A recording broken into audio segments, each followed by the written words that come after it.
नमस्कार। आज हम कुछ अध्यात्म की बातें करते हैं। अध्यात्म में कुछ ऐसा ज्ञान जो ना अब तक शास्त्रों में है, ना वो नेट पे उपलब्ध है, वो चीजें आज हम आपको बताना चाहते हैं। भगवान रामचंद्र जी कितने भाई थे? आपने शास्त्रों में पढ़ा होगा 4, लेकिन आज हम आपको बताएंगे कि मूलतः 7 भाई थे। ये पूरा अध्यात्म कथा करीब 1 घंटे की है और हम आपको ये आज बताने का प्रयास करेंगे। आज हमने ये चैनल शुरू किया है।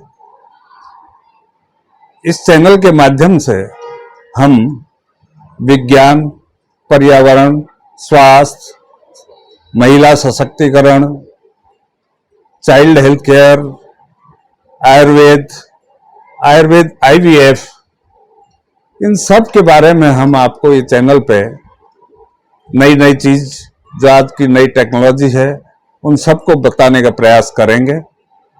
आप हमारे चैनल को लाइक करें, सब्सक्राइब करें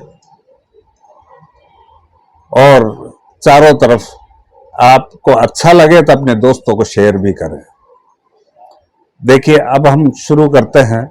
जैसा कि टाइटल है, क्या भगवान रामचंद्र जी 7 भाई थे? शुरुआत करते हैं हम कि पहले सतयुग आता है, फिर त्रेता, फिर द्वापर, फिर कलयुग। ये चारों युग रिपीट होते रहते हैं। कलयुग के बाद फिर सतयुग आएगा, फिर त्रेता आएगा, फिर द्वापर आएगा, फिर कलयुग आएगा। जैसे कलयुग की उम्र 4,32,000 साल है। इसके बाद सतयुग आएगा। सतयुग में वही घटनाएं होंगी जो पहले हुई है, लेकिन उनमें कुछ न कुछ चेंज होता है। इसी टाइप से सतयुग के बाद त्रेता में भगवान राम पैदा हुए।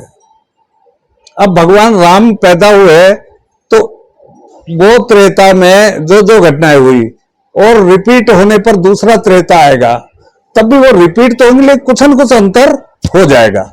एक उदाहरण से अपन समझते हैं इसको कि एक ट्रेन बॉम्बे से दिल्ली चलती है और डेली चलती है, रिपीट होती है डेली, लेकिन यात्री बदल जाते हैं, स्टेशन वही रहते हैं, ठीक है ना। ये ट्रेन वही रहती है लेकिन यात्री बदल जाते हैं। इसी तरह से भगवान राम जी के बारे में हम आपको कुछ बताने का प्रयास कर रहे हैं।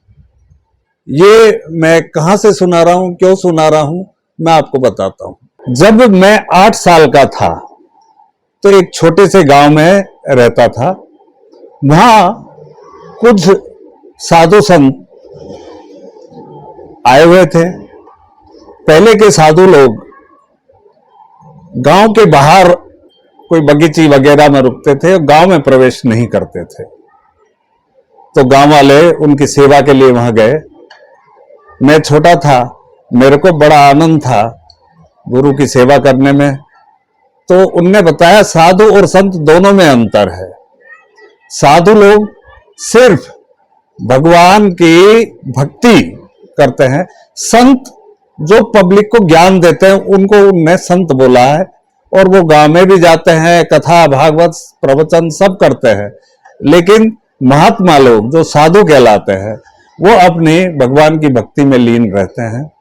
तो एक दिन मेरे को एक कथा सुनाई। कथा थी कि राजा दशरथ के कोई भी संतान नहीं थी।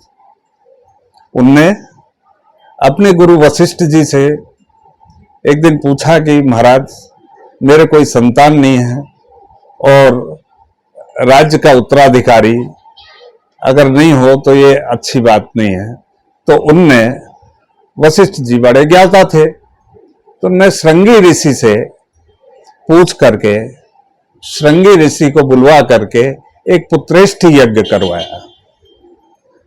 पुत्रेष्ठ यज्ञ करवाया तो उसमें अग्नि देवता प्रकट हुए और अग्नि देवता एक खीर का दोना लेकर के और प्रकट हुए और वशिष्ठ जी को देते हुए बोला कि आप महाराज दशरथ को दो, और ये खीर का दोना जिस भी रानी को खिलाएंगे उनको एक पराक्रमी पुत्र पैदा होगा। दोस्तों, वो खीर के दोने को वशिष्ठ जी ने लिया और महाराज दशरथ को देते हुए कहा कि अपनी रानी को खीर खिला दीजिए, उनको एक पुत्र पैदा होगा। महाराज दशरथ ने बोला कि गुरुदेव, मेरे 3 रानियां हैं और तीनों रानियां ही मेरे प्रिय हैं, मैं किस किस को खिलाऊं। तो समाधान निकाला कि वहीं से वो 3 दोने बनाए गए। 3 दोने बनाने के बाद उनको अपनी अंजुलि में महाराज दशरथ एक के ऊपर एक रख के और महल की ओर जा रहे थे, तभी एक आकाश मार्ग से चील आई और एक दोने को उठा करके वो आकाश में चली गई। दोस्तों, रह गए दोने 2। जब महल में पहुंचे तो रानियों से कहा कि मैं लाया 3 दोने थे, लेकिन एक चील ले गई, ये 2 दोने बचे हैं और ये आप आपस में बांट के खा लीजिए, इससे पुत्र रत्न की प्राप्ति होगी। तो महारानी कौशल्या और महारानी कैकेयी ने एक दोना और बनाया, उसमें अपना कुछ भाग कौशल्या जी ने दिया, कुछ भाग कैकेयी ने दिया, और वो जो सुमित्रा जी ने जो दोना लिया उसमें दोनों का भाग था, उनके 2 पुत्र हुए और कौशल्या जी को श्री राम जी की प्राप्ति हुई, कैकेयी मां को भरत जी की प्राप्ति हुई, उधर लक्ष्मण जी और उधर शत्रुघ्न जी। यही हम रामायण में पढ़ते हैं, यही हमारा सनातन धर्म में आता है।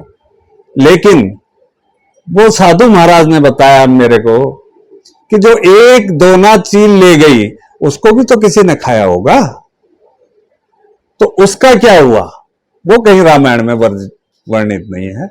तो उनने मेरे को ये बताया।